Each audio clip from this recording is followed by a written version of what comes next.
Good morning. Tara mag-lead and design na tayo ng ating prayers for the GC guys. Mabilisan na at ay init-init talaga dito sa kwarto ko. Para mabuksan ko na yung electric fan. Nakakahiya kasi mabuksan pag kaniyang maingay masyado.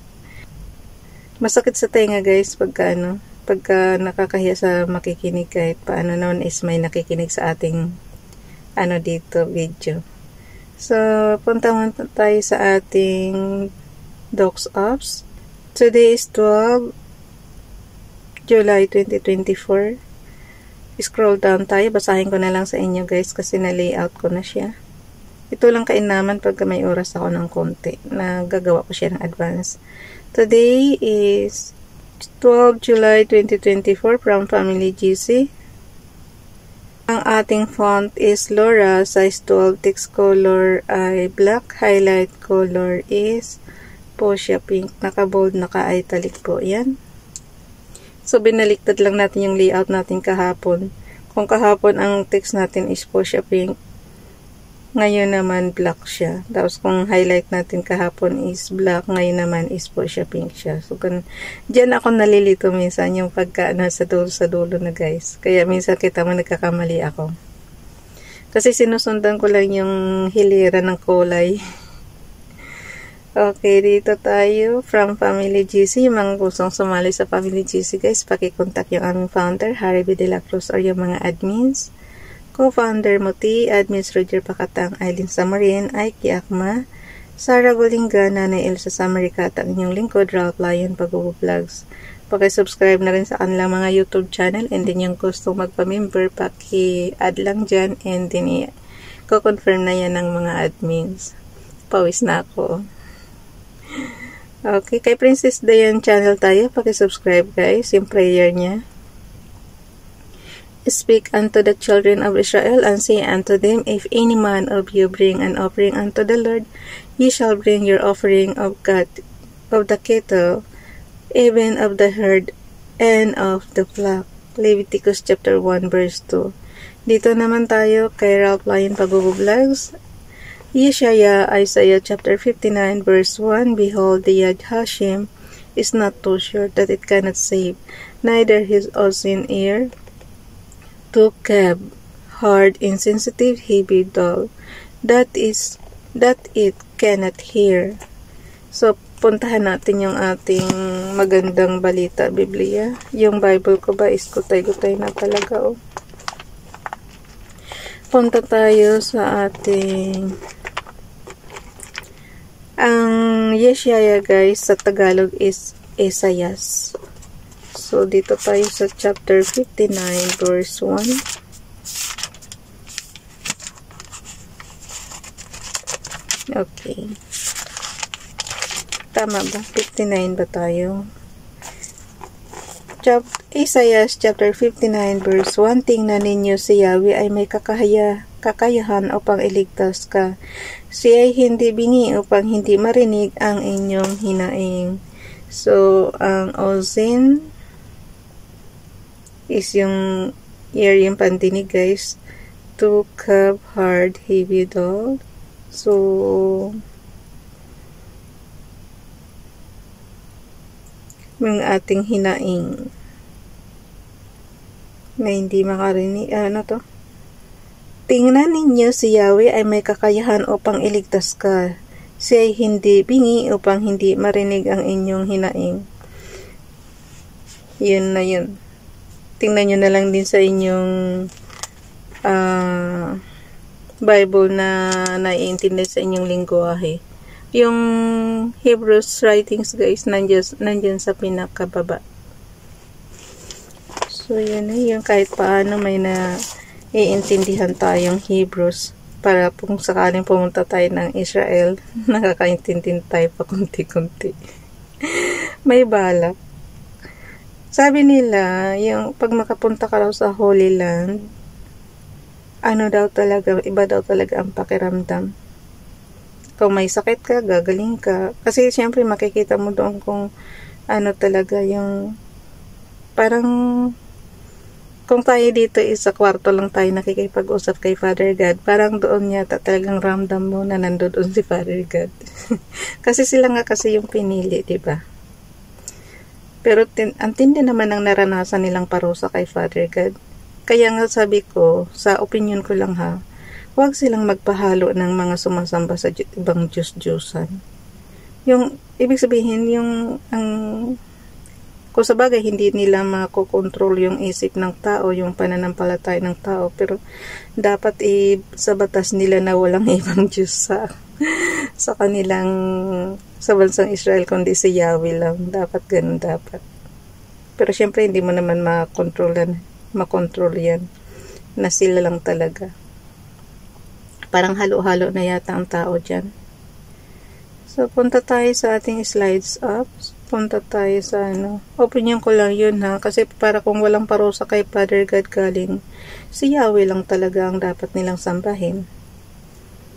Ako, kahit hindi ako tiga Israel, kahit tiga Pilipinas tayo, diretso ako sa kay Father God nagsasamba talaga. So, dito tayo sa sa slides number 12. Inopen ko na siya ha. Slides up. Pindutin natin yung replace. Papalitan lang natin. Ang bilis ng oras. Okay. So, automatic may palit na siya. Ilagay lang natin yung ating prayers ngayon. So, plus tayo. Image from photos. Binaba ko lang yung luma muna para ma-adjust ko siya.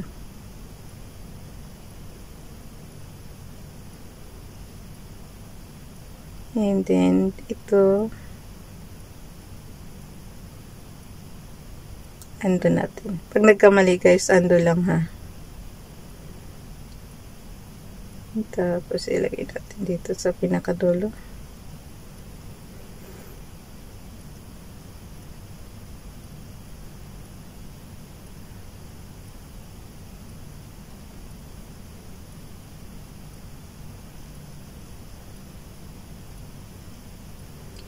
So, i-zoom ko lang siya para mabasa natin. Dito tayo kay FB Donalyn, yung last year ito, may response.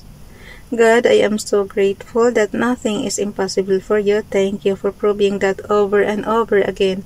And thank you for drawing near to me through prayer. Right now, please remind me of your will for me.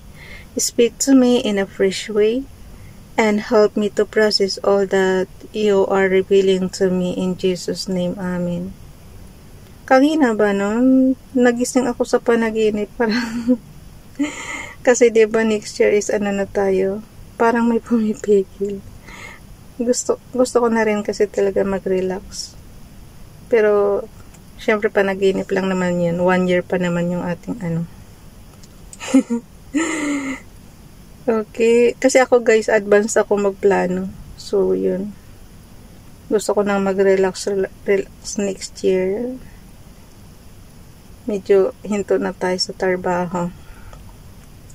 Okay, 12 July 2023 from Family GC. Kay Ralph Lyon ito. For as many as are led by the Spirit of God, ye are the sons of God. Romans chapter 8 verse 14. Pero ang tawag ni Father God kay kay Ezekiel is anak ng tao, son of man ba yan? Hindi siya sons of God. Diba siya, kung tawagin siya ay anak ng tao. Dito naman, for as many as are led by the Spirit of God, ye are the sons of God. Okay, Bible King James Bible yan guys. Kasi yung binasa ko ngayon na yung Ezekiel guys, diba lagi sinasabi Ezekiel, anak ng tao. Ito naman, sons of God. Di ko alam kung para kanino itong sinasabi niyang sons of God. Hindi pa tayo nakakarating sa sa New Testament. Pero ito nabasa ko na kasi ito dati, Bible King James Bible. Pero iba pa rin yung sa sarili nating lengguwahe guys. Okay, but now, kay Princess Dayan Channel, but now ye also put all this anger, wrath, malice, blasphemy, filthy communication out of your mouth. Colossians chapter 3 verse 8. So, ang gawin natin yan yung ipapasa natin sa GC guys. I-zoom lang natin para naman, mabasa ng GC. Para lang siyang pliers, 3 columns. Gumagawa ka ng pliers. So, ito naman, 3 columns din siya. Kaya gustong-gusto ko sa slides eh. Pwede mo siyang kahit maraming laman. Doon kasi sa Docs Apps pa vertical. Kaya hirap na hirap ako doon. Kaya ginagawa ko, nililipat ko siya sa slides. Pang presentation kasi yan guys, parang rin yan, PowerPoint. Microsoft PowerPoint. Edit tayo and then crop. Pag araw-araw nyo naman yan hawak, yung CP nyo, maano nyo na yan. Tagaktak na yung pawis ko, hinto na tayo guys. Okay. So yan na yan. Pag na-crop mo na, i-check mo lang and then i-save mo lang siya doon.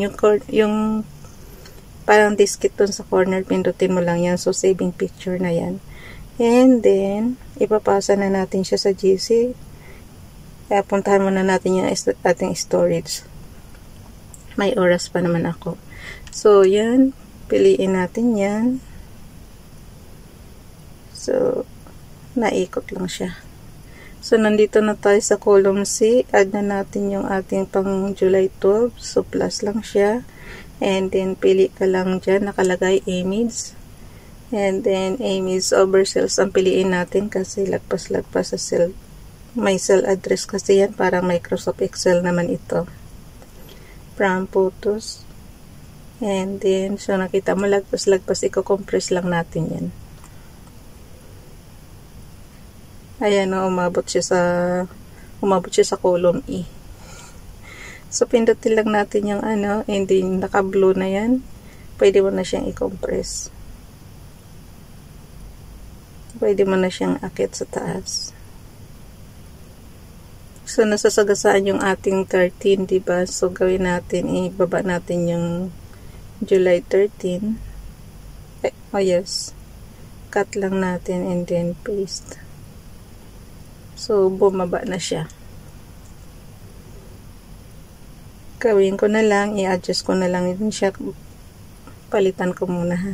Gawin kong 7 para maging July. Sabi ko sa inyo yung template na yan last month. Ganyan lang naman ginagawa ko. Para hindi ako mahirapan.